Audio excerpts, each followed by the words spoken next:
All right, let's zoom out a little bit because this next story is a big signal from traditional finance. Bank of America has officially shifted its stance on crypto, and not quietly. The bank is now recommending that wealth management clients allocate 1 to 4% of their portfolios into digital assets, and it's beginning formal coverage of Bitcoin ETFs. Guys, this isn't retail hype. This is institutional normalization.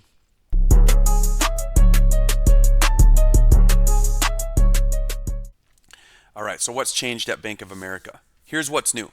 Bank of America's Wealth Management Division now proactively is going to be recommending 1 to 4% of crypto allocation for appropriate clients.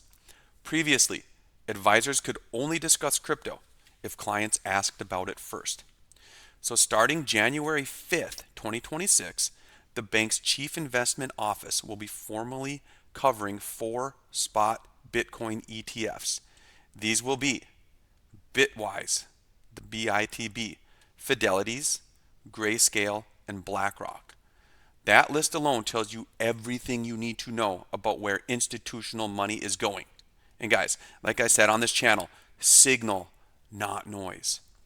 This is massive, massive signal when a bank like Bank of America is now going to be advising clients to put money into crypto, and they called out 4 ETFs that they're going to be using. Okay, so why is Bank of America doing this? So according to Bank of America, this move comes down to 3 things. First, client demand. The clients want it. People are clamoring for it. High net worth clients want crypto exposure, and they want it through regulated vehicles. They don't want to go create a wallet on Coinbase, self-custody in a cold wallet. These rich people don't want that. They want to go through their broker like normal. Second, institutional legitimacy. Bitcoin ETFs have changed the game. Crypto is no longer fringe. It's packaged, compliant, and accessible. Number 3, risk management. Okay, the CIO of Bank of America emphasized thoughtful allocation, regulated products, clear understanding of risks. This isn't, hey, let's go all in on Bitcoin. No, they're promoting a strategic 1 to 4% allocation for certain clients. So this is crypto being treated like any other emerging asset class, which is awesome. Because now, like on your little statement, you're going to see a slice of the pie. Okay, I got my large cap, I got my international, I got my digital assets, I got my Bitcoin. Okay, so this is not happening in isolation, guys. It's not isolated. This is the key part. Okay, the people that have already done this, Bank of America, Morgan Stanley, BlackRock, Fidelity, and yes, even Vanguard, which publicly trashed crypto. And now they flip-flopped and they're letting clients invest in it. And this matters because when Vanguard does it, it's not hype. They are acknowledging the reality of the situation in the market that we're in, and that crypto is real. It's not going away. So if we look at it again, this kind of ties in to a much bigger trend that we're seeing, and we need to follow the trends.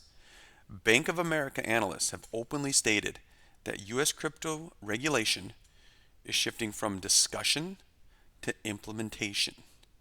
We are seeing conditional national trust bank charters being approved, growing clarity around stablecoins, and more to come in 2026. Banks are preparing for on-chain settlement and custody.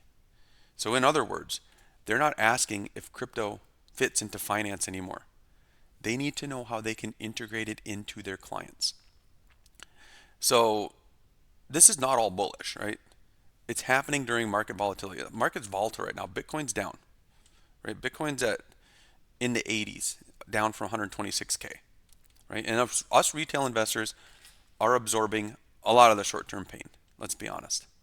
But institutions are accumulating slowly and strategically, while the retailers act emotionally. And they know it. They know retail panics and sells and gives them good prices. So don't be that guy. Okay? So here's the key takeaway though.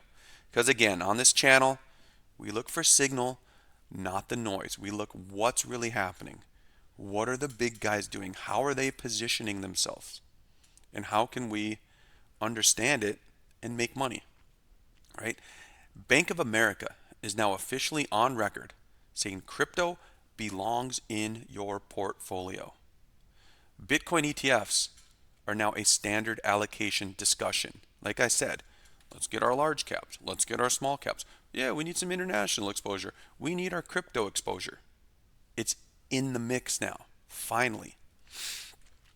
And traditional finance is preparing for an on-chain future. We've seen the partnerships coming. Stable coins are coming.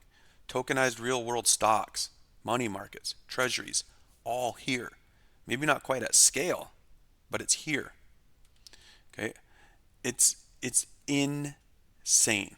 Absolutely insane. So guys, when we see stories like this, I'm bringing you this story. Yes, it's really cool for Bank of America, but the broader narrative is large financial institutions are embracing crypto, pushing it out to their clients and saying, invest in this, it's okay. And that, my friends, is how crypto goes mainstream.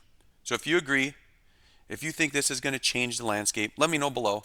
Let's discuss it, and we'll see you in the next one.